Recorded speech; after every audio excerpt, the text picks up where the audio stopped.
The thing about a boarding house is that it runs on a schedule, the way a church runs on Sunday. Not because anyone loves the schedule, but because nobody's worked out how to live without it. Breakfast at 7. The newspaper passed left to right around the table, never the other way, because old Mrs. Capshaw decided that 20 years ago, and nobody's had the nerve to unmake the law. Dinner at 6:30 sharp, and if you're not there, Mrs. Capshaw's successor, a woman named Odalise Wren, who inherited the running of the house along with everything else when the old woman died, keeps your plate covered on the sideboard like a small, cooling accusation. Edgar Thorne broke the schedule on a Tuesday in October, and he broke it by dying in his chair at the dinner table with a spoonful of barley soup halfway to his mouth. Nobody screamed. That's the detail that should have told everyone something was wrong before the coroner ever said a word. 6 boarders sitting around that long mahogany table on 21st Street, just off Gramercy Park, and when Edgar Thorne's spoon clattered down and his head went forward into the soup bowl with a sound like a dropped book, the loudest reaction in the room was a woman named Prudence Yale, saying mildly, "Oh, for heaven's sake, Edgar," as though he'd merely knocked over the salt. It took 11 seconds. Archie Goodwin would later get 3 different boarders to agree on that number, independently, which is itself a small miracle in the history of eyewitnesses, before anyone moved to help him. By then, it didn't matter. Edgar Thorne, 61 years old, 3 years a resident of the 21st Street house, was dead before his face hit the bowl. The coroner's office called it a coronary at first. 61, a man who liked his butter thick and his exercise theoretical, dropping dead at a dinner table. Nobody's eyebrows so much as twitched. It was only the toxicology screen, ordered as a formality because Thorne's late wife's family was the litigious sort that turned up a compound nobody expected, a derivative of foxglove, digitalis, in an unmeasured, unprescribed dose, sitting in his bloodstream like a guest who hadn't been invited. He had a heart condition. He took digoxin, a measured, prescribed, perfectly legal dose, twice daily, monitored by a Dr. Pell who'd had him on the stuff for 2 years without incident. Someone had simply added more, enough more that his already compromised heart, asked to do a little extra work on a Tuesday evening over barley soup, had simply declined to continue. That was the crime. Tidy, almost polite. No struggle, no blood, no raised voice. A man poisoned in front of 5 witnesses who didn't notice anything had happened until it had already finished happening. Here is where it gets strange. When the police searched Thorne's room, a modest 3rd-floor box with a window facing the air shaft, the cheapest room in the house, which mattered more than anyone initially understood, they found 3 things that fit nowhere. The first was a grocery ledger, not Thorne's, the house's, the one Odalise Wren kept to track shared expenses among the boarders, which had gone briefly missing from the kitchen drawer 2 days before Thorne died and turned up, mysteriously, tucked under Thorne's mattress. Nothing in it had been altered, as far as anyone could initially tell. It was simply there, in a place it had no business being, open to a page from 6 weeks earlier. The second was a chess problem. Thorne didn't play chess, had said so, loudly and often, calling it a game for men who like losing slowly. And yet on his nightstand sat a small travel chess set, board and pieces both, arranged mid-game, white to move, in a position that, Archie would later confirm with 3 separate chess-playing acquaintances, had no legal next move that led anywhere but a forced, inevitable mate in 4. Someone had set it up. Thorne hadn't touched a chess piece in living memory. The third was the wall calendar from the kitchen, the one every boarding house keeps for shared chores and laundry days, found folded into quarters and pushed into the toe of one of Thorne's good shoes. One date was circled in pencil, the 14th of the following March. Nothing was scheduled for that date. No rent due, no holiday, no birthday anyone could identify. It simply sat there, circled, 5 months in the future, in a dead man's shoe. The police filed it as inconclusive eccentricity and moved on to motive, which in a house full of people who'd shared every meal with the deceased for 3 years, was not in short supply. Old debts, old grudges, the ordinary friction of people who never chose each other but had to eat dinner together anyway.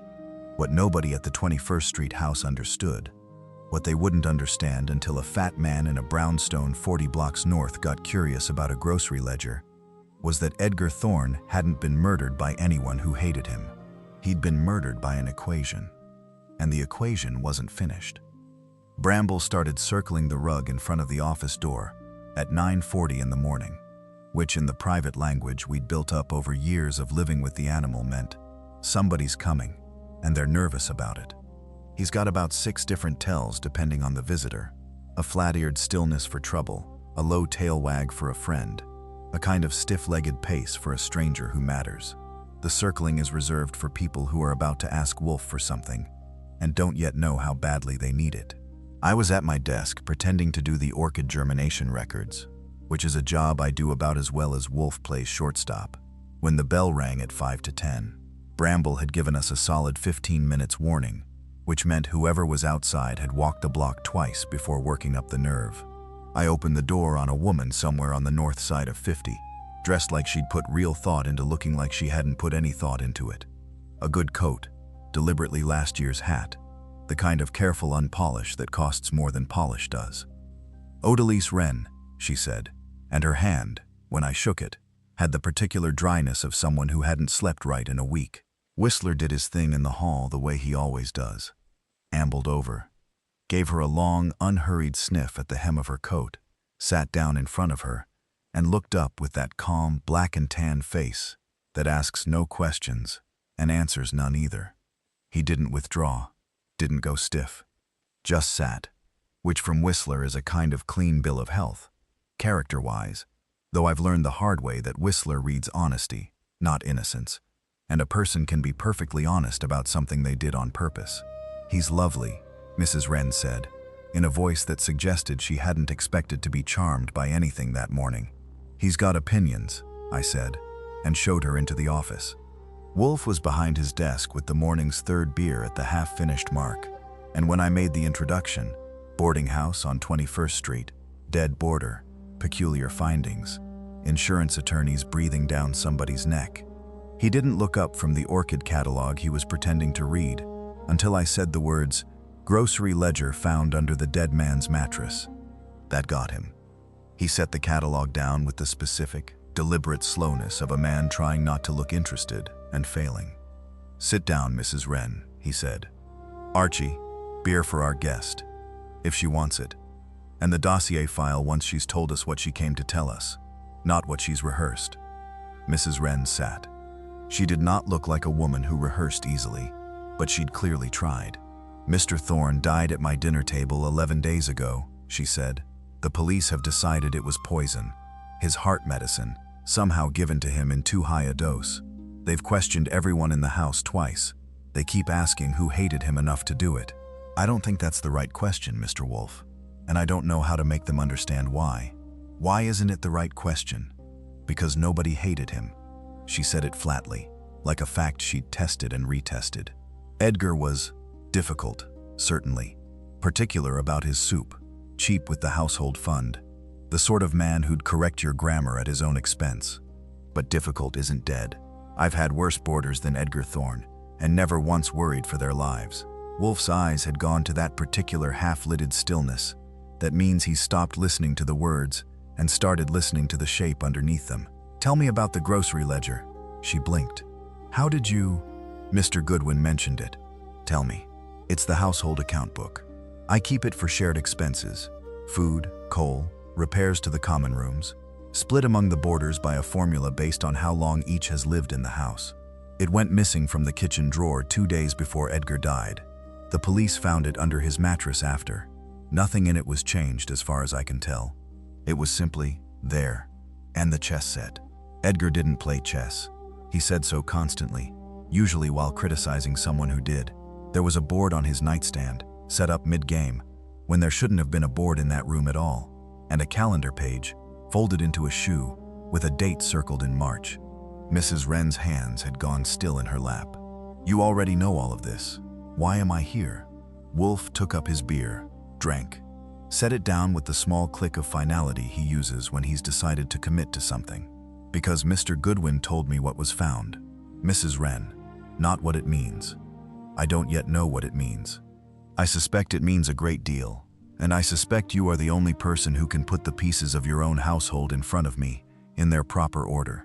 I want a full accounting, not of grievances, of arrangements. Who lives in your house, how long each has lived there, and under what financial terms, beginning now.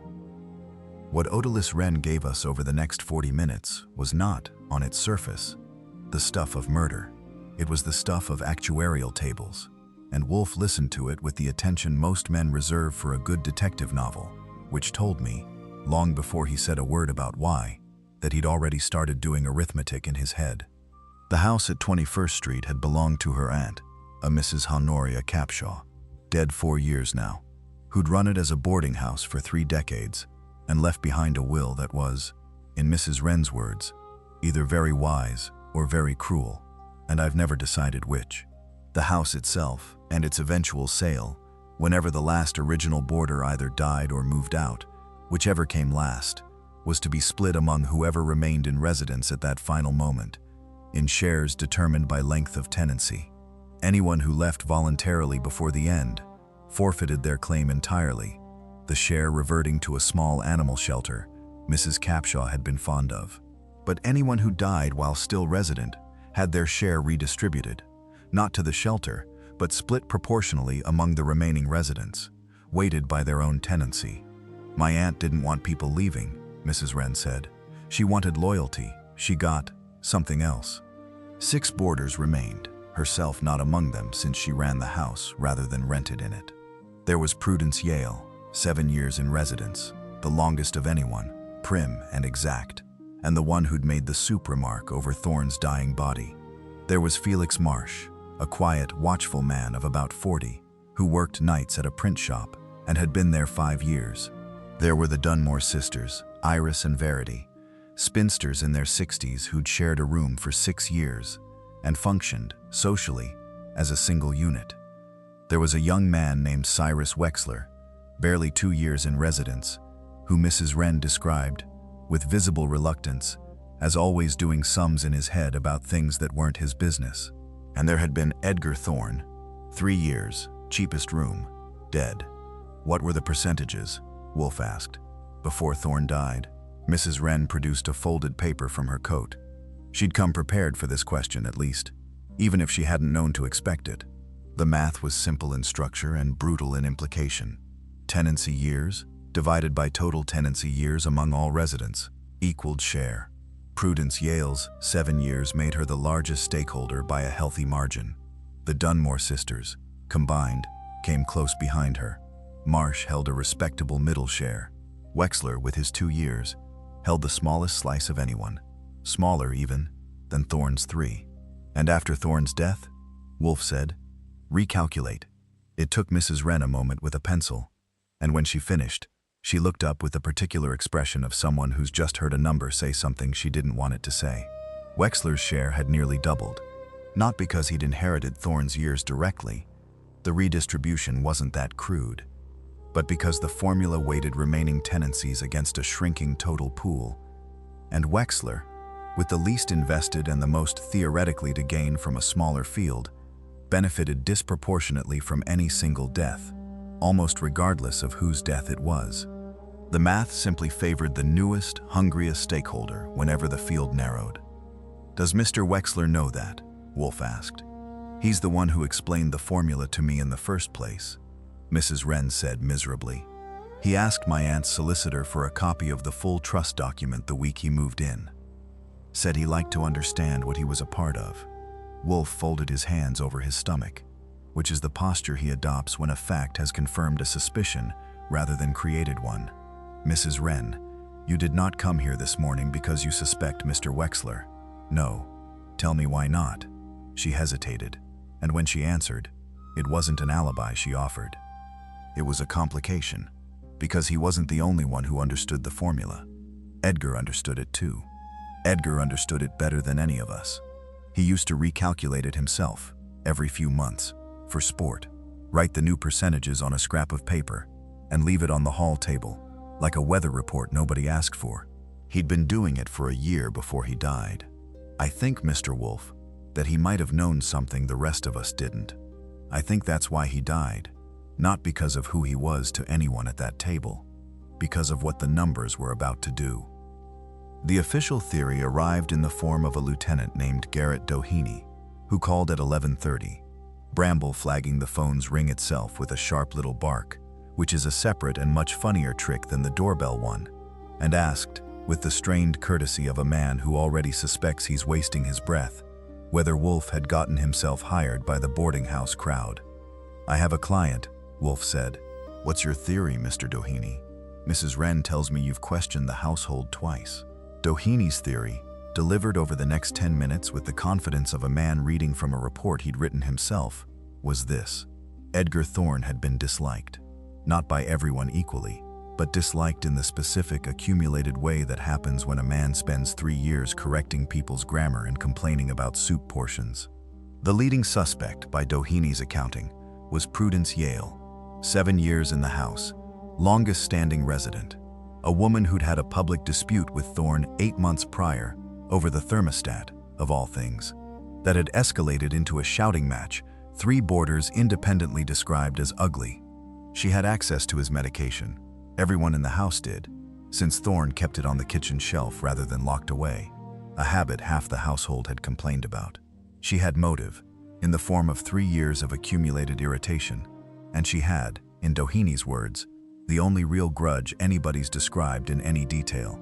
A grudge over a thermostat, Wolfe said, escalating to murder by digitalis, requires either a very thin-skinned woman or a very patient one, Mr. Doheny, and those two qualities rarely keep house together. Has Miss Yale exhibited patience in any other documented instance? She's exhibited 7 years of not leaving a boarding house full of people who annoy her, Doheny said. That's patience, Wolfe, in my experience. That's inertia. They're not the same animal, though I grant you they're often mistaken for each other at a distance.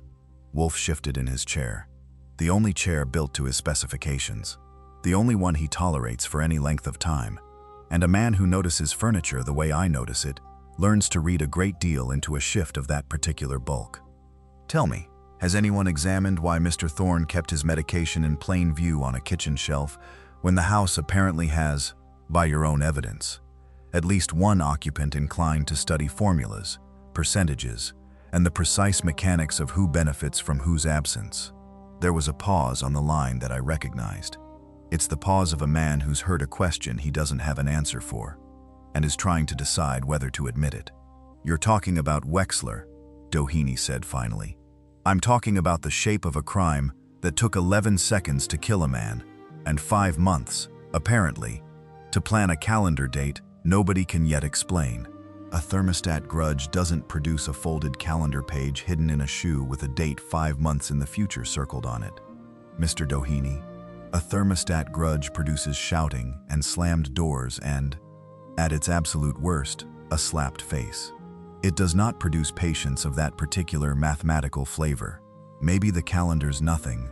Maybe it's a coincidence. Maybe, Wolfe said, in the tone he uses when he means precisely the opposite. The chess set on his nightstand is also nothing, despite the man never once in 3 years expressing interest in chess. And despite that board being arranged, Mr. Goodwin has confirmed this with 3 independent parties, in a position with no rational next move, but a forced mate in 4 turns. Mr. Doheny, I do not yet accuse anyone, but I will tell you plainly that a household built on a will that pays its residents to outlive each other is not a household where motive should be measured in grudges. It should be measured in arithmetic. Look at who gains the most, proportionally, from the field narrowing, not who disliked the dead man's table manners. Good day, Mr. Doheny. Thank you for the official position. It has been useful chiefly as an illustration of where not to look. He hung up, or rather, had me hang up, since the receiver lived in my hand throughout these calls by long custom, and sat for a long moment with his eyes closed, the particular stillness that means the orchid clock on the wall has just become the least interesting thing in the room. Archie, he said, get me everything Mrs. Wren can produce about Mr. Cyrus Wexler, and get me everything she can produce, separately, about who taught Edgar Thorne to do arithmetic he had no formal training to do. A man who recalculates a trust formula for sport, as a hobby, did not invent that hobby alone in a boarding house. Somebody showed him the door before he walked through it. I'll lock the killer's identity myself, then run straight through sections 5 to 18 with no stops. The killer, Felix Marsh. The quiet print shop worker, 5 years in residence. Here's why he's the right choice for Mode 5's logic, and I'll build the reveal around this. Marsh isn't the obvious beneficiary, that's Wexler. Too easy. And Wolfe already flagged him as the official misdirection's next guess, which means it has to be a swerve. Marsh's real motive is that he discovered, working nights at the print shop, that Mrs. Capshaw's original will had been altered after her death. A codicil he typeset proof corrections for, years ago, without realizing what he was looking at until much later. The trust everyone's living under isn't the one Capshaw actually wrote. Someone forged a change to the redistribution formula that quietly favors long tenancy residents in a way the original didn't, which makes Marsh's own 5 years worth more than they should be, and made Thorne, who was closing in on the discrepancy through his own hobbyist recalculations, dangerous to him specifically. Thorne wasn't killed for what his death would do to the math. He was killed because he was about to discover the math was fraudulent, and once dead, his share recalculated under the false formula, further cementing the forged version as the only one anyone would think to check again. Marsh used the grocery ledger, chess problem, and calendar date as his own private working notes, disguised as boarding house clutter, for tracking exactly when the trust would mature and whether the forged formula would survive scrutiny by then. The March date is the deadline before an independent audit Capshaw's solicitor had quietly scheduled. This fits Mode 5 cleanly. No personal grudge against Thorne at all. Pure, cold trust logic. And the killer is the one person whose stake depends on the formula staying wrong, not on it favoring him after any single death. Now riding straight through. Cyrus Wexler turned out to be 26, sharp-faced, and entirely too pleased that someone official adjacent had finally come around to question him with actual intelligence, instead of Doheny blunt repetition of, "Where were you at 6:15? I caught him on his lunch break from the accounting firm where he did exactly the kind of work you'd expect, and he answered every question about the trust formula, with the eager precision of a man who'd been waiting years for somebody to ask. I never hid that I understood it, he said, around a sandwich he didn't slow down for. Asked the solicitor for the whole document my first week. Everybody acts like that's suspicious. It's just due diligence. You don't move into a house with a built-in financial stake without reading the fine print. Did Thorne understand it as well as you did? Better, eventually. Wexler said it without resentment, which was itself informative. He started doing his own recalculations maybe a year back. Used to leave them on the hall table. I'll be honest, Mr. Goodwin, half the house thought he was being a nuisance about it. I thought he was the only other person in that building who actually understood what we were all sitting inside of. Did his numbers ever come out different from yours? That stopped him mid-chew. Once, he said slowly. Maybe 4 months ago. He showed me a page. Said the math wasn't coming out the way the original document implied it should, historically. Said something was off by a margin too clean to be a rounding error. I told him he was probably misreading an old draft. He didn't look convinced. There it was, the first thread loose enough to pull. Not a motive. A discrepancy, 4 months old, witnessed by exactly one other person, and that person was sitting across from me, clearly more interested in solving the puzzle than in having caused it. Who else knew he'd found it? Wexler thought about it with real effort, which told me he was trying to be useful rather than careful. He might have mentioned it to Marsh. They weren't close, but Marsh works nights, sleeps odd hours, sometimes caught Thorne up at all hours doing his sums at the kitchen table. If anyone overheard him thinking out loud about it, it'd be Marsh. I thanked him, finished my coffee, and walked the 8 blocks back toward the brownstone, turning over the shape of it. A man finds an error in a formula that determines who profits from a house full of strangers outliving each other. Mentions the error to exactly one person who happens to keep insomniac's hours, and 4 months later dies of a dose his own doctor never prescribed. It wasn't proof. It was a structural flaw in everyone's tidy theory of grudges and thermostats. A crack just wide enough that something cold and arithmetical could be felt moving underneath it. The too convenient clue arrived 2 days later, delivered by Doheny himself in a tone of barely restrained triumph. An anonymous note, mailed to the precinct, claiming Prudence Yale had been overheard saying she'd make Edgar sorry the week before he died. No signature, typed on a machine, postmarked from a box 4 blocks from the boarding house. Wolfe read the photostat Doheny had reluctantly sent over and made a small, dismissive sound through his nose that I'd learned long ago to translate as amateur. This note, he said, was written by someone who wanted Miss Yale arrested badly enough to manufacture evidence, but not badly enough to learn anything about how real testimony sounds. Archie, read me the phrase again. Make Edgar sorry. Nobody says that. People say they'll get even, they'll teach him a lesson, they'll fix his wagon, if they're feeling old-fashioned. Make him sorry is the phrase of someone writing dialogue for a woman they've decided is a villain, not the phrase of a woman who actually said something hot-tempered in a kitchen. And notice the timing, mailed only after Doheny's theory about Miss Yale had already reached the newspapers. Whoever sent this wasn't trying to incriminate her from fresh suspicion. They were trying to confirm a theory already in circulation, which means they wanted that theory, specifically, to survive. Who benefits from Yale staying the prime suspect?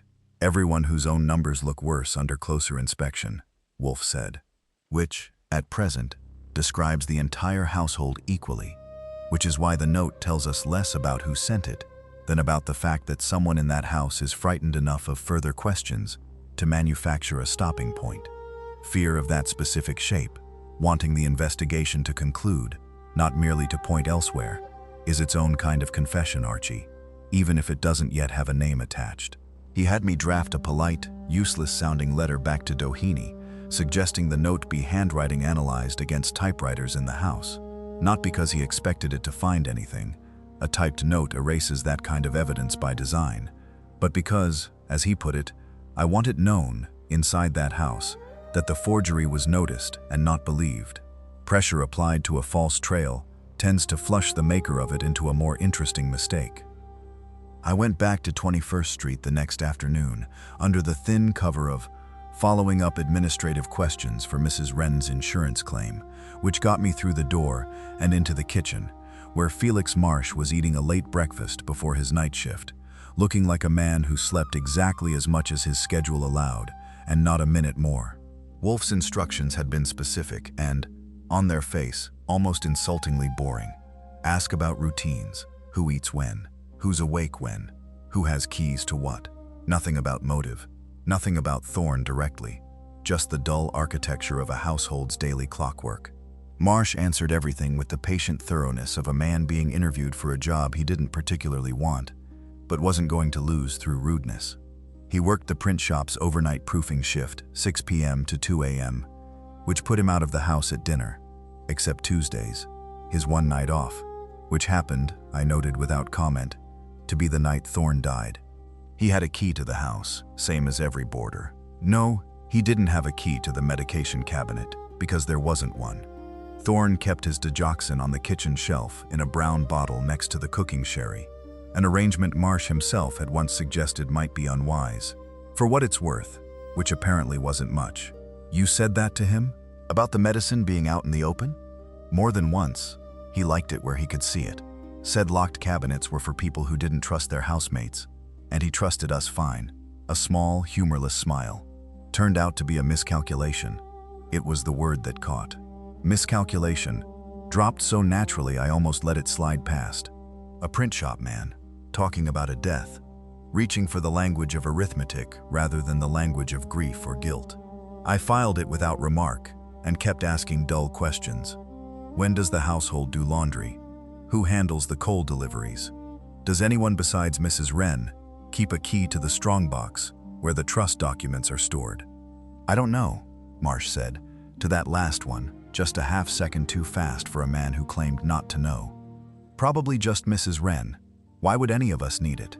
I didn't push. Wolfe's instructions had been explicit. Let the boring questions do their work quietly. A man who's hiding the shape of something will answer dull questions a little too carefully, and that carefulness is the tell, not any single answer. Marsh had just been careful, filed, and onward. The second incident arrived on a Thursday evening in the form of a phone call from Mrs. Wren, her voice tight in a new way. The household strongbox. the small fireproof safe in her own sitting room, where the original trust documents, the will, and the solicitor's correspondence were kept, had been found unlocked and slightly disturbed. Nothing missing, as far as she could tell on a first count. But the papers inside weren't in the order she'd left them, and the lock showed faint, fresh scratches, as though someone unfamiliar with the mechanism had worked at it longer than they wanted to. "Who has access to that room?" Wolfe asked, the phone propped against his shoulder, while he refilled his glass with the unhurried economy of a man who does two things at once, only when one of them is beer. "Myself. And technically all the boarders know where the strongbox is kept. I've never hidden it, there was never a reason to, but the key lives in my desk, and only I have ever used it, to my knowledge." Was the desk disturbed? A pause while she checked. "The drawer wasn't locked to begin with. I never thought it needed to be. Then, anyone in the house with patience and 20 minutes alone in your sitting room could have managed it," Wolfe said. "Mrs. Wren, I want you to do something for me, and I want you to do it without announcing that you're doing it.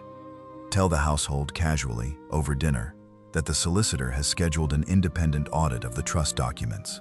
Tell them it's a formality your aunt's estate requires periodically, nothing related to Mr. Thorne. Tell them it will take place in March." There was a silence on the line that suggested she was turning the request over, looking for its shape.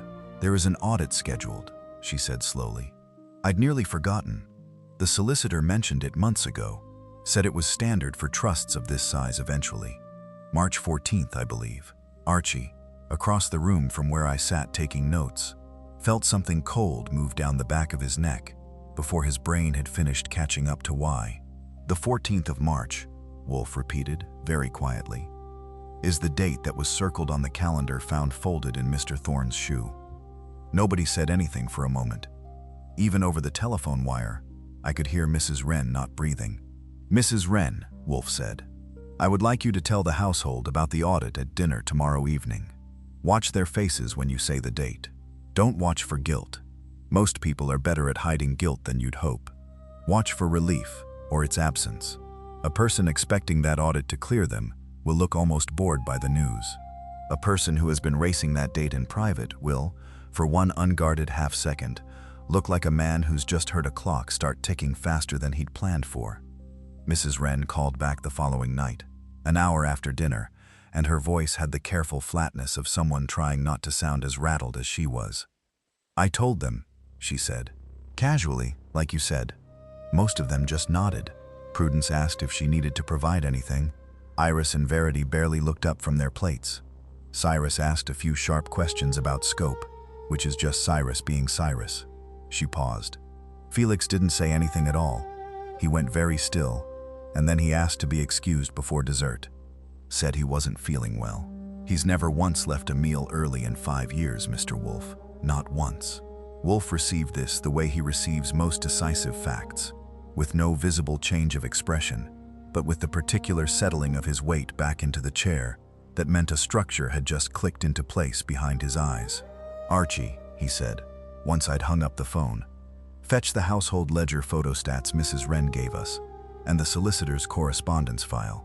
I want to see the original trust document, the first one, drafted at Mrs. Capshaw's death, set beside whatever document currently governs that house's distribution formula." It took most of an hour, cross-referencing dry legal language against Mrs. Wren's own working copy, before Wolfe found what he already suspected he'd find. The original trust, as filed with the city 4 years ago, calculated each resident's eventual share by a simple linear formula. Tenancy years divided by total combined tenancy. Clean, unweighted. The version currently in use, the one Mrs. Wren had been working from, the one Wexler had studied, the one Thorne had been quietly auditing for sport, included an additional clause, dense with the kind of qualifying language that exists specifically to be skipped over by tired eyes, that weighted long tenancies more heavily than the original formula did. "This clause does not appear in the filed original," Wolfe said. "It appears only in the copy held in Mrs. Wren's strongbox, and presumably in whatever copy the solicitor believes is the operative one. Someone altered the working document after probate, likely years ago, likely so cleanly that no one thought to compare it against the filed original, because why would they? A boarding house full of people trusting a dead woman's paperwork is not a house full of people inclined toward forensic accounting. Who benefits from the weighted version? Anyone whose tenancy sits comfortably above the household average, Wolfe said. Miss Yale.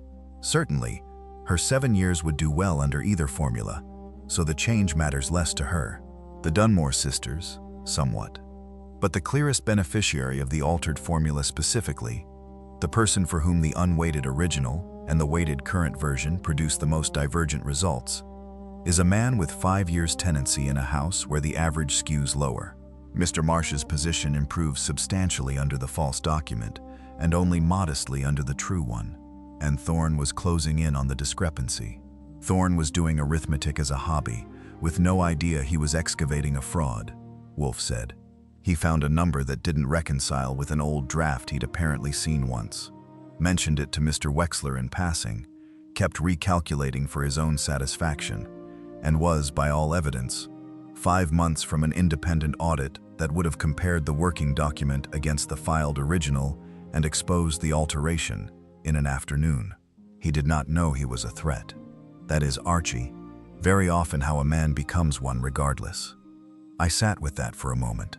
The particular bleakness of a murder committed not out of hate, not even out of fear of a person, but out of fear of a date on a calendar, and the comparison it would force. So Marsh poisoned a man who was annoying him with chess hobbies and soup complaints, because the man's other hobby happened to be checking math that would unravel a forgery Marsh made years before any of this started. Marsh poisoned a man who was, however unwittingly, about to become an auditor, Wolfe said. The chess set, the ledger, the calendar, these were never clues left by the killer to taunt anyone, Archie, as the lazier sort of mystery would have it. They were Thorne's own working notes, his hobbyist scratch paper, hidden under his own mattress and folded into his own shoe, because a man doing unauthorized arithmetic about his housemate's inheritance learns, eventually, to be discreet about it. Mr. Marsh did not plant those items as misdirection. He never needed to. He needed only to remove the man before the man's hobby matured into a sentence. Wolfe said nothing further that night about Marsh, not to me, beyond what he'd already laid out, and certainly not to Doheny, who called twice more over the following 2 days, demanding to know whether Wolfe intended to produce something useful or just keep insulting my Yale theory from a distance. I intend to produce something correct, Wolfe told him, the second time, which I appreciate is a separate ambition from yours, Mr. Doheny. But I'd ask you to be patient a little longer. The silence Wolfe kept wasn't laziness. I'd seen this posture of his often enough to know its purpose. A man who believes he's still safely buried under a house full of other people's grudges behaves very differently from a man who knows someone's looking directly at him. Wolfe wanted Marsh comfortable a little longer, wanted the audit date to keep ticking closer in Marsh's mind, without the relief of an arrest elsewhere to release the pressure, and without the alarm of suspicion to make him careful in some new way Wolfe hadn't yet anticipated. 10 days, Wolfe said to me, over the chessboard he kept in his own study for exactly this kind of thinking. Not Thorne's set, his own, and he was not, I should say, playing against an opponent. 10 days until the audit. A man 5 years deep in a comfortable forgery, watching that date approach, with the added knowledge, which by now he surely has, given that he excused himself from dinner the moment he heard it named, that the household has just been told the audit is happening, regardless of anything that's happened to Thorne. The forgery will be found whether or not anyone ever suspects him of murder. That is a very particular kind of pressure, Archie. It does not behave like the pressure of being suspected. It behaves like the pressure of a deadline that doesn't care whether you're caught. What does that kind of pressure do to a man? It makes him try to solve the problem the same way he solved the first one, Wolfe said, which is to say, with a tool rather than a confession. A man who altered a legal document 4 years ago and disposed of an inconvenient auditor 11 days ago is not a man inclined, under pressure, to suddenly develop a conscience. He is a man inclined to look for what else can be removed, altered, or destroyed before the 14th of March. I want to know what that is before he finds it. Get back to that house, Archie, quietly. I want eyes on that strongbox, and I want to know whether Mr. Marsh has begun behaving like a man running out of time. It was Whistler, in the end, who handed me the piece I hadn't known to look for, though I should say up front that what he handed me wasn't evidence in any sense a courtroom would recognize, only a small, accumulated certainty of the kind that lets a man know where to look next. I'd gone back to the house under the same thin insurance pretext, and Mrs. Wren, bless her, had let me bring Whistler along to keep him from chewing the office chairs while you're out, which was a kindness disguised as a complaint, since Wolfe had specifically wanted the dog there. Whistler greeted Prudence Yale in the hall with his usual easy, unbothered sit. He greeted the Dunmore sisters the same way, tail giving its slow, contented sweep. He greeted Cyrus Wexler, arriving home from work, with the same calm assessment. No hesitation at all. When Felix Marsh came down the stairs at 4, headed for an early start to his shift, Whistler went still, in a way I'd seen exactly twice before in years of watching him work. Not aggressive, not afraid, just a complete cessation of his usual loose-limbed friendliness, replaced by a flat, watchful stillness, ears forward, weight settled back on his haunches. He didn't approach, he didn't growl, he simply sat at a small distance and watched Marsh cross the hall, the way you'd watch a stranger handling something breakable. Marsh noticed. Of course he noticed. A house full of people had watched that dog greet 5 other residents warmly in the space of 20 minutes, and the 6th got silence. "Dog doesn't like me," he said with a thin, unconvincing laugh, and went out the door a little faster than he needed to. I called Wolfe that evening and described it, and he was quiet long enough that I thought the line had dropped. "Thorne's chess problem," he said finally. "You described it to me as forced mate in 4, with no rational alternative line for white." "Tell me again, whose move was it?" "White's." "Why?" "Because a man doing arithmetic as a private hobby, working out a forced sequence with no escape, is a man modeling something he already suspects about his own position. Archie, whether he knows it consciously or not, Thorne wasn't merely auditing a trust formula for sport. I believe, now, that he had begun to suspect whose forgery he was looking at, perhaps without fully admitting it to himself. And the chess problem on his nightstand was his own quiet way of working out whether the man he suspected had any move left that wasn't checkmate. He arranged a problem with no good answer, because he'd begun to believe there genuinely wasn't one, not for himself. For someone else, watching the same deadline close in. You think Thorne knew it was Marsh? I think Thorne suspected it was Marsh, in the particular incomplete way a hobbyist suspects a thing he hasn't yet proven. And I think Mr. Marsh, who works nights, who keeps insomniac's hours, who has, by his own admission, overheard Thorne thinking aloud at the kitchen table more than once, knew exactly how close that suspicion had come. Whistler is not solving the case for us, Archie. He is simply confirming what the chess problem already told us, that everyone in that house who matters has, on some level, already worked out who the dangerous one is, including, eventually, the dangerous one himself. Wolfe summoned the household to the brownstone on a Thursday evening. Not the police, not yet, just Mrs. Wren's 6 remaining boarders, delivered under the cover story that the insurance carrier required a joint statement to close its file before the audit could proceed cleanly. It was, Wolfe told me beforehand, approximately 40% true, which is a higher percentage than most of my pretexts manage. He had me arrange 6 chairs in a loose half-circle facing his desk, with Bramble settled at the window in his usual sentry post and Whistler, at Wolfe's specific instruction, positioned not near my desk, as was customary, but near the door through which each guest would enter, where his reactions would be visible to me and to no one else. Prudence Yale came in first, brisk and faintly affronted at having been summoned at all, and took the chair nearest the door with the air of a woman planning to leave the instant she judged it polite to do so. The Dunmore sisters arrived together, as always, settling into adjacent chairs with the synchronized economy of 2 people who'd stopped needing words for most things years ago. Cyrus Wexler came in sharp-eyed and visibly curious, the only one of the 6 who looked like he was enjoying himself. Mrs. Wren took the chair nearest Wolfe's desk, where she'd insisted on sitting, since I'm the one who has to live with whatever happens after. Felix Marsh came in last, and Whistler, true to his pattern, went still and watchful by the door without moving to greet him, a fact that did not go unnoticed by Mrs. Wren, who glanced at the dog and then quickly away, schooling her face back into neutrality. Wolfe did not begin with Marsh. He began, instead, with the bait. laid not as an accusation, but as an announcement, delivered in the mild, almost bureaucratic tone he reserves for facts he wants absorbed before anyone realizes how much weight they're carrying. "I am informed," he said, "that the solicitor's independent audit of your household trust is scheduled for the 14th of March, as a matter of routine. I want to tell you, before that date arrives, what I expect the audit to find, so that none of you spend the next 9 days needlessly anxious about a result I can already describe to you with some confidence." He let that sit a moment. 6 faces, 6 different qualities of stillness. The audit will compare the document currently governing your distribution, the one weighting long tenancies more heavily than a simple linear formula would, against the original trust as filed with the city at Mrs. Capshaw's death. I expect it will find that these 2 documents do not agree.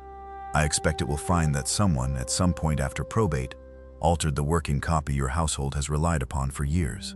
Prudence Yale's eyebrows went up. Genuine surprise rather than guarded performance. One of the Dunmore sisters murmured something to the other.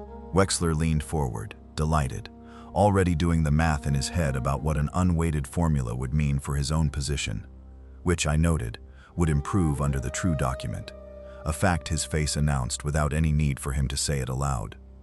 Felix Marsh did not move at all, not toward alarm, not toward curiosity. He simply sat, hands folded, in the specific over-controlled stillness of a man holding his own face shut by main force. "I don't yet know who altered it," Wolfe said, which was, strictly speaking, a lie of omission rather than fact, delivered for exactly the effect it produced. A fractional, almost invisible loosening in Marsh's shoulders, the relief of a man who's just been told the noose isn't tightening yet. "But I expect to know before the audit confirms it independently. I would advise whoever is responsible that confessing it to the solicitor voluntarily, before the 14th, would be received considerably better than being discovered by a stranger's accounting on that date. That is all I have for you this evening. Mr. Goodwin will see you out."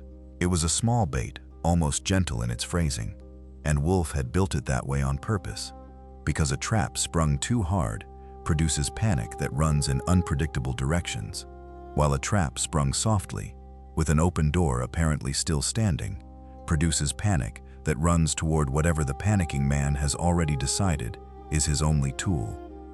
Bramble caught it first, 3 nights later, at 1:45 in the morning.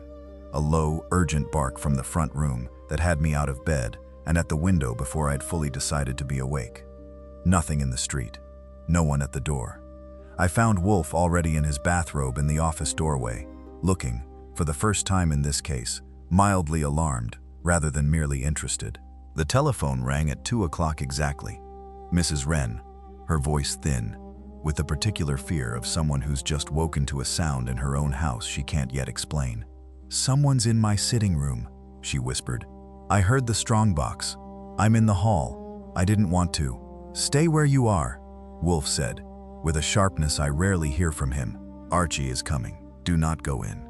I made it to 21st Street in 11 minutes, breaking every reasonable assumption about traffic laws a man can break at 2 in the morning, and found Mrs. Wren exactly where she'd said she'd be, in the hall outside her own sitting room, a lamp clutched in one hand like a weapon she hadn't decided whether to use. The strongbox was open, not forced, opened, with a key, carelessly, the lid thrown back and papers disturbed in the particular way that suggests someone working fast and badly, rather than someone working with a plan. The original filed trust document, the one Wolfe and I had compared against the working copy days before, was missing. Felix Marsh's bedroom door, when I checked it on the way back through the hall, stood open onto an empty, unmade bed. I found him eventually 2 blocks south, walking fast with his coat collar up against a night that wasn't cold enough to need it, a folded sheaf of paper visible in his coat pocket, where he hadn't quite managed to get it fully out of sight. He saw me and didn't run, which told me something about the kind of man he was.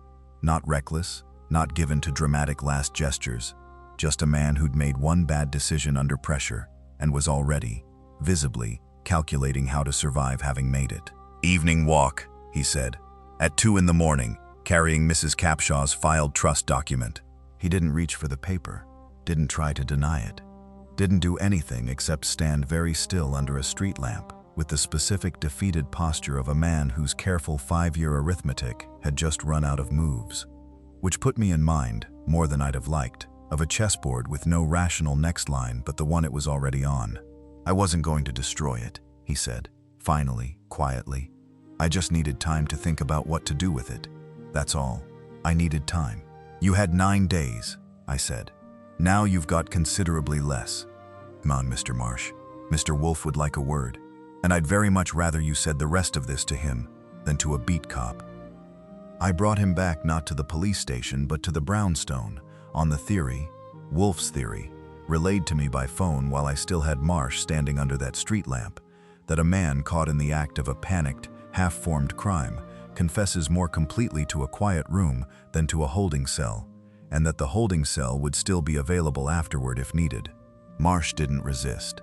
He sat where I put him, in the office, at 4 in the morning, with the original trust document still folded in his coat pocket, and Bramble watching him from across the room with the flat, unblinking attention of an animal who'd correctly identified, hours earlier, that something in this house had gone wrong before anyone with 2 legs had worked it out.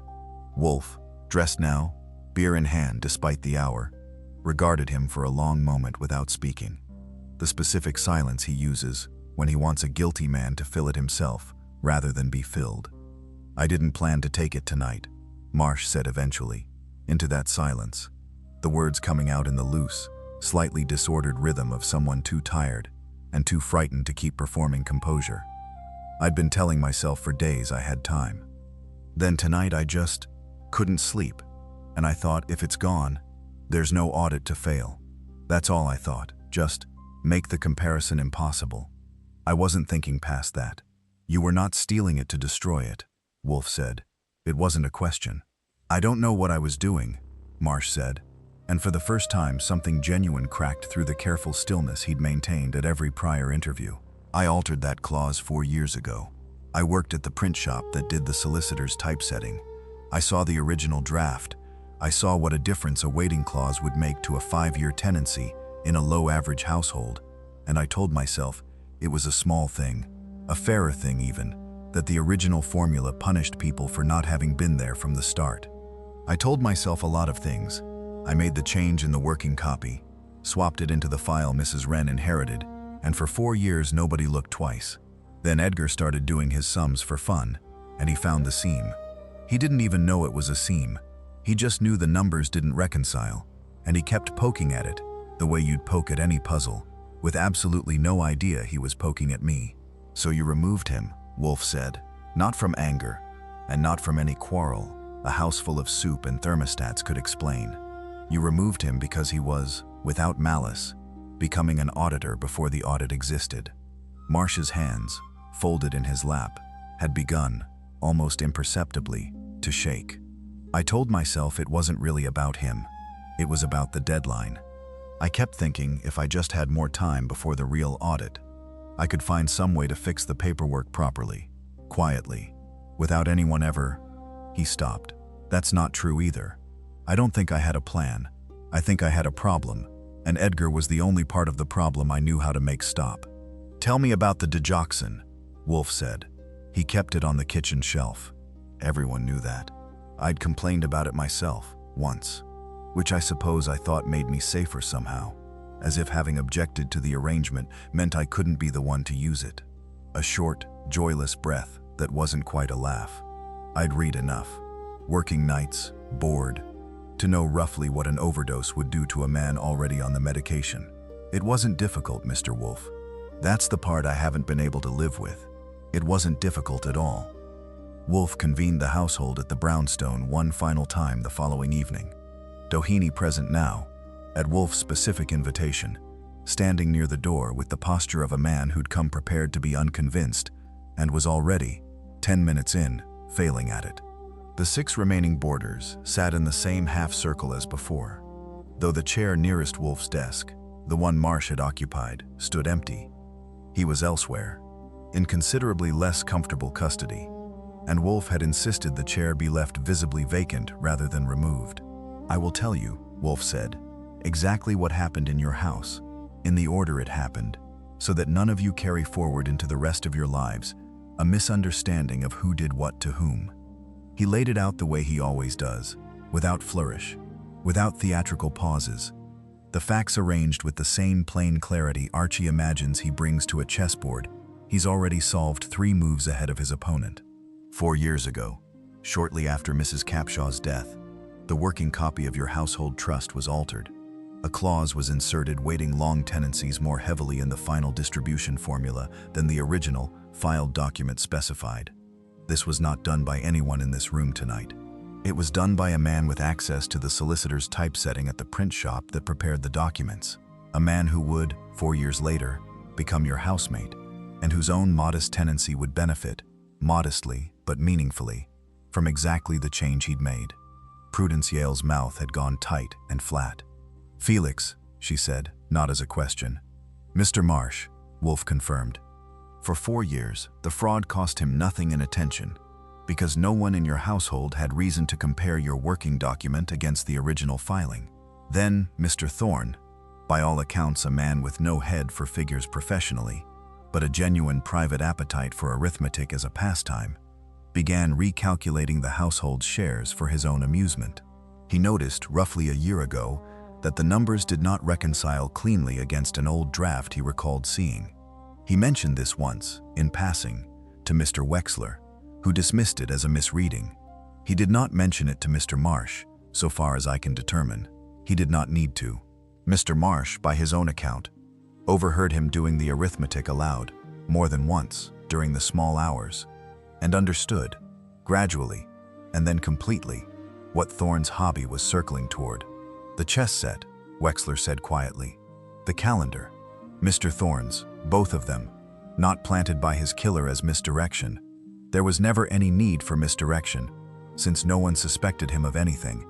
They were his own private working materials, hidden the way a man hides a hobby he hasn't decided whether to share. The chess problem was his own model of a position with no good next move. I believe now, an unconscious rehearsal of the conclusion he hadn't yet let himself reach about someone in this house. The calendar date was the audit he'd learned of from Mrs. Wren's solicitor in idle conversation, circled because it was, to him, simply the date his hobby would finally be vindicated or corrected by an authority more official than himself. He had no idea, gentlemen, ladies, that the date he'd circled for his own satisfaction was the date Mr. Marsh had begun privately racing against. Mrs. Wren's hands were pressed flat against her knees, knuckles pale. And so he killed him. For arithmetic. He killed him, Wolfe said, because Mr. Thorne, without malice, without any awareness of the danger he represented, had become the one variable in Mr. Marsh's equation that could not be controlled, bargained with, or outweighed. A grudge can be managed. A debt can be repaid. An auditor cannot be reasoned with, because an auditor does not care about reasons. Mr. Marsh did not hate Edgar Thorne. He told Mr. Goodwin as much, in roughly those words, in this room 2 nights ago. He simply needed the variable removed before the formula's flaw became visible to anyone with the authority to act on it. That is the entirety of the motive, and I confess, it is among the colder I have encountered. Not cruelty, precisely. Arithmetic, conducted by a frightened man, with a human being as one of its terms. There remains the matter, Wolfe continued, of clearing away what does not belong to this case, since I have observed that a house full of suspects, once one among them is named, tends to discover that everyone else's small private guilts come rushing forward to fill the silence. I'd rather they didn't fill it incorrectly. He turned first to Prudence Yale, who had sat through the previous 10 minutes with the rigid posture of a woman braced for a blow that hadn't yet landed. Your dispute with Mr. Thorne over the thermostat, Wolfe said, was real, was ugly by 3 independent accounts, and had nothing whatsoever to do with his death. Lieutenant Doheny built an entire theory on the proposition that 7 years of proximity to an irritating man constitutes a motive for murder. It does not. It constitutes proximity, which is the condition of every boarding house that has ever existed, and which would indict the entire institution of shared housing if taken as evidence of anything beyond itself. Yale's shoulders dropped half an inch, the first easing I'd seen in her since she'd walked through the door. The anonymous note submitted to the police, accusing Miss Yale of having threatened Mr. Thorne, was a fabrication, Wolfe went on, written and mailed by Mr. Marsh himself, in a moment of opportunism rather than careful planning, once he understood that an official theory pointing toward Miss Yale would buy him further months of unexamined comfort. It was, frankly, a clumsy document. No one genuinely angry writes the phrase, "make him sorry." But clumsy lies, mailed at the right moment to an investigation eager for a conclusion, do real damage regardless of their craftsmanship. I'd ask, Lieutenant, that the record reflect Miss Yale was never a credible suspect, and that the note be formally attributed to its actual author. Doheny, to his credit, only nodded, jaw tight. The particular discomfort of a man revising his own case file in front of the people it had wronged. To the Dunmore sisters, Wolfe said simply that their long, quiet tenancy had never produced anything resembling motive beyond what every long tenancy produces: familiarity, mild fatigue with one's housemates, nothing approaching the cold calculation the crime required. To Wexler, he was almost warm, in his own register. "Your appetite for understanding the formula you live inside is not suspicious, Mr. Wexler. It is, in fact, the only honest engagement with that document anyone in this house appears to have undertaken before Mr. Thorne joined you in it. I would suggest you put that appetite toward making certain the corrected, original formula is the one your household operates under, going forward." To Mrs. Wren, who had not been a suspect in any serious sense, but had carried, visibly, the particular guilt of a woman who'd run a household where a murder occurred under her own roof, Wolfe offered the closest thing to comfort he allows himself. "You inherited a strongbox and a set of papers you had every reason to trust, Mrs. Wren. The forgery predates your stewardship of that trust by no more than a year, by my estimate. And you have done nothing in the whole of this matter but ask the right person the right question. That is considerably more than most people manage. What remained, once the false trails had been swept clear, was the plainer and sadder business of what would happen to Felix Marsh. And Wolfe did not pretend, in front of the household, that there was anything redemptive in the answer. He will be charged, Wolfe said, with the murder of Edgar Thorne, and very probably with forgery and fraud regarding the trust document besides. And I expect, though I am not a lawyer, and Mr. Doheny's colleagues in the district attorney's office will have the final word, that a jury presented with the timeline I've just given you will not find much room for sympathy in it. A crime of passion, gentlemen, ladies, asks a jury to imagine themselves pushed past endurance by another human being's cruelty. This was not that. This was a man doing cost accounting on a human life, and concluding, coldly, that the cost of removing one variable was lower than the cost of being discovered. Juries are not always merciful to that kind of arithmetic, and I confess, I find myself for once in full agreement with whatever mercy they choose to withhold. He didn't seem like a monster, Mrs. Wren said quietly. 5 years under my roof. I'd have said he was the quiet one, the reliable one. Most people who do something irreversible under pressure are, until the moment they aren't, Wolfe said, without unkindness, but without softening it either. I do not think Mr. Marsh woke up 4 years ago intending to become a murderer. I think he made one dishonest adjustment to a document, told himself it was a small unfairness corrected rather than a fraud committed, and then discovered, far too late to walk it back with any dignity, that small dishonesties left untended have a way of demanding larger ones to protect them. Edgar Thorne never knew he was a threat to anyone. That, I think, is the genuine tragedy here, more than anything that will happen to Mr. Marsh in a courtroom. A man who liked complaining about soup and recalculating other people's inheritance for sport died because his harmless hobby happened to be aimed, by pure accident, at the one fact in that house that could not survive daylight. Doheny cleared his throat from his post by the door. "For what it's worth, Wolfe, I came in here ready to argue you out of whatever theory you'd cooked up. I'm not arguing. I'd have been disappointed if you tried, at this stage," Wolfe said, not unkindly. "Go charge your man, Mr. Doheny. I believe Mr. Goodwin has already given you the address where you'll find him waiting." The house on 21st Street, Mrs. Wren told me some weeks later, had gone back to its old rhythms with the particular speed that grief and relief together can sometimes produce. Breakfast at 7, the newspaper passed left to right. Dinner at 6:30 sharp. One chair at the table that nobody had quite gotten around to filling yet, and nobody in any hurry to. The corrected trust document, audited properly in March exactly as scheduled, restored the original, unweighted formula, and Wexler, predictably, had already produced his own cheerful recalculation of everyone's revised shares before the solicitor's official letter had even arrived. Wolfe received the news of all this with the mild, settled satisfaction he reserves for cases that end with the arithmetic finally coming out honest, which is, I've come to understand, very nearly the only kind of ending that genuinely pleases him. A house, he said, that evening, from behind the half-finished beer that marked the close of another case, is a poor place to build a formula that rewards survival over fairness, Archie. Mrs. Capshaw meant well, I suspect. Wanted loyalty, wanted people who'd stay. She built, instead, a small machine that quietly profited from death. And machines of that kind, however well-intentioned at their construction, have a way of finding the one person among their operators willing to feed them. You make it sound like the house did it. The house did nothing.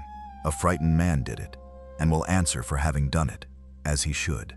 He drank, set the glass down with his customary small click. But I'd ask you to notice, before you file this one away with the others, that not a single person in that household hated anyone enough to kill them. 7 years of thermostat disputes, soup complaints, petty proximity, none of it produced so much as a slapped face in 3 decades of that house's existence. It took a formula, not a feeling, to produce a murder. I find that, on the whole, considerably more disquieting than the ordinary variety. Outside, the October evening had gone properly dark. The kind of early dusk that makes the brownstone's lamplight feel earned rather than merely turned on. Bramble had already resettled at his post by the window, nose just touching the glass, watching the street the way he watches it every evening when there's nothing left worth watching for. Whistler had drifted over to his usual spot near my desk, circled twice, and dropped into the boneless collapse of a dog whose day's judging is done. "Fritz," Wolfe called, toward the kitchen. "I believe we've earned the good sausage tonight, rather than the everyday kind." Fritz's voice came back, warm and unbothered, the same as it always does at the end of these evenings. "I started it an hour ago, Mr. Wolfe." I assumed. I sat back down at my desk, picked up the orchid germination records I'd abandoned what felt like a lifetime ago, and let the house settle back into its own small, honest rhythm. No formula governing who got what. No clock ticking toward an audit. Just a fat man, his beer, his dogs, and the particular quiet that comes after a case where the numbers, at last, came out clean. Bail, no.